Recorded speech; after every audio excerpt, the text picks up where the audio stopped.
Ang Pilipinas ay isang kapuluang bansa na binubuo ng mahigit 7,000 pulo. Mayaman rin ito sa kultura, tradisyon, at iba't ibang wika.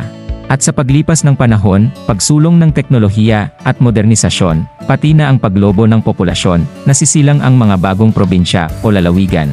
Kaya't sa videong ito, ating tatalakayin ang 10 pinakabagong likhang mga probinsya o lalawigan sa Pilipinas. Ano nga ba ang 10 pinakabagong tatag na probinsya sa ating bansa?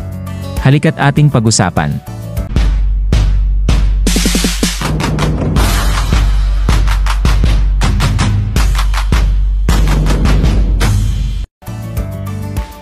Bago tayo magsimula, ay huwag kalimutang mag-like, mag-subscribe, at mag-hit ng ating notification bell, para lagi kang updated sa ating bagong video.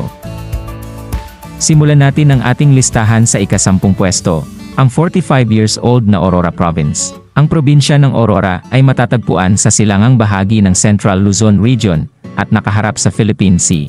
Ang kapitolyo nito ay ang bayan ng Baler, may populasyong 235,750, at may lawak na 3,147.32 square kilometers.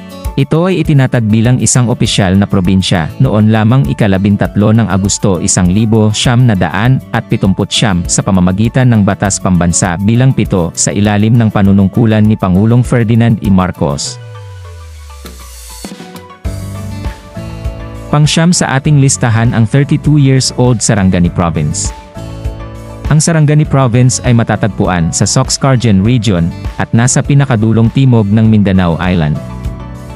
Ang kapitolyo nito ay ang bayan ng Alabel, may populasyong 558,946 at may lawak na 3,601.25 square kilometers.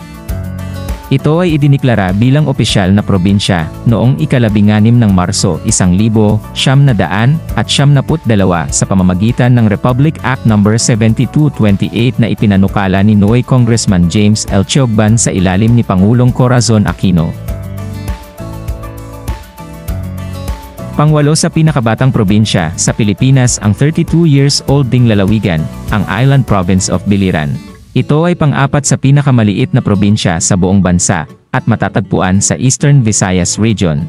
Ang kapitolyo nito ay ang bayan ng Naval, may populasyong halos 180,000, at lawak na 536.01 square kilometers lamang. Ito ay naging opisyal na probinsya noong ika-11 ng Maayo, 1972 sa bisa ng Republic Act No. 7160 sa ilalim pa rin ni Pangulong Corazon Aquino. Pang-7 sa ating listahan ang isa pang 32 years old na probinsya, ang Guimaras Province, 11 araw lamang pagkatapos madeklara ang lalawigan ng Biliran. Ang Guimaras ay isang island province sa Western Visayas Region na pinapagitnaan ng Panay at Negros Island. Ang kapitolyo nito ay ang bayan ng Hordan, may populasyong 187,842 at lawak na 604.57 square kilometers. Ito ay naideklarang probinsya noong ika-22 ng Maayo, 1972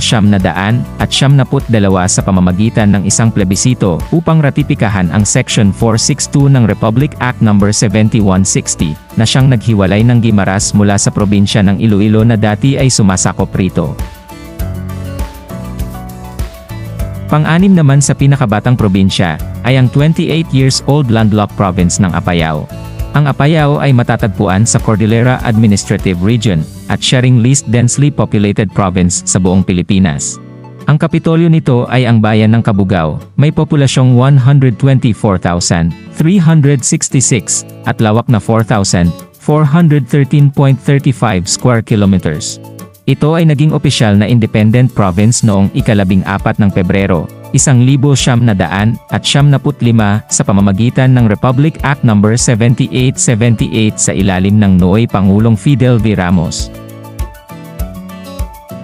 Nasa ika-5 pwesto naman ng pinakabatang probinsya sa bansa ang 26 years old na Davao de Oro Province. Ito ay matatagpuan sa Davao Region, dating sakop ng Davao del Norte, at may dating pangalan na Compostela Valley. Ang kapitolyo nito ay ang bayan ng Nabunturan, may populasyong 767,547 at lawak na 4,560 square kilometers. Ito ay opisyal na naging probinsya noong ika-8 ng Marso, 1978 bilang Compostela Valley Province, ngunit noong ika-7 ng Disyembre, 2019, sa pamamagitan ng isang plebisito, napalitan ang pangalan nito bilang Davao de Oro Province. Pang-apat sa ating listahan ang 23 years old lamang na lalawigan, ang Zamboanga Sibugay.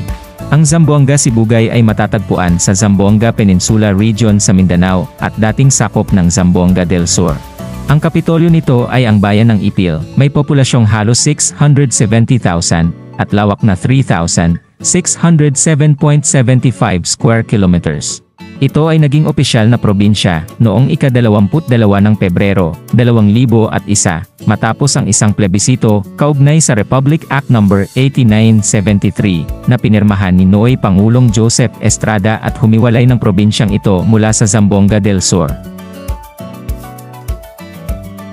Bago tayo magpatuloy sa ating last 3 provinces, gusto ko lang magpasalamat at nakaabot ka hanggang dito at sana'y iyong tapusin hanggang dulo. Huwag ring kalimutang mag-like at mag-subscribe, at malaking tulong ito para mas marami pa tayong magagawag videong tulad nito. Ang third newest province sa bansa ay ang 18 years old lamang na province of Dinagat Islands. Ito ay isang island province sa Caraga Region at dating sakop ng Surigao del Norte. Ang kapitolyo nito ay ang bayan ng San Jose, may populasyong 128,117 at may lawak na 1,036.34 square kilometers. Ang Dinagat Islands ay opisyal na naging probinsya noong ika-2 ng Disyembre, 2006 sa pamamagitan ng Republic Act No. 9355 sa ilalim ni Pangulong Gloria Macapagal Arroyo. Pangalawa sa pinakabatang probinsya naman sa bansa ang 11 years old lang na province of Davao Occidental. Ito ay matatagpuan sa Davao Region at dating sakop ng probinsya ng Davao del Sur. Ang kapitolyo nito ay ang bayan ng Malita, may populasyong 317,158 at lawak na 2,163 square kilometers. Ang Davao Occidental ay opisyal na naging probinsya noong ika-28 ng Oktubre, 2013 sa pamamagitan ng Republic Act No. 10360 na sponsored noy Senator Bongbong Marcos at pinirmahan ng dating Pangulong Benigno Aquino III. At ngayon, ang pinakabatang lalawigan sa buong Pilipinas ay ang 2 years old lamang na province of Maguindanao del Norte. Ito ay isang probinsya mula sa Bangsamoro Autonomous Region in Muslim Mindanao o BARM. Ang kapitolyo nito ay ang bayan ng Datu Odinsinsuat, may populasyong 926,037 at lawak na 3,988.82 square kilometers. Ito ay opisyal na naging probinsya noon lamang September 17, 2022 sa pamamagitan ng isang plebisito na nagratipika sa Republic Act No. 11550 na siyang maghahati sa Maguindanao sa dalawang probinsya, ang Maguindanao del Norte at Maguindanao del Sur. Ito ang ating listahan ng top 10 newest provinces in the Philippines as of 2024. Maraming salamat sa inyong panonood at magkita-kita tayong muli sa susunod na video.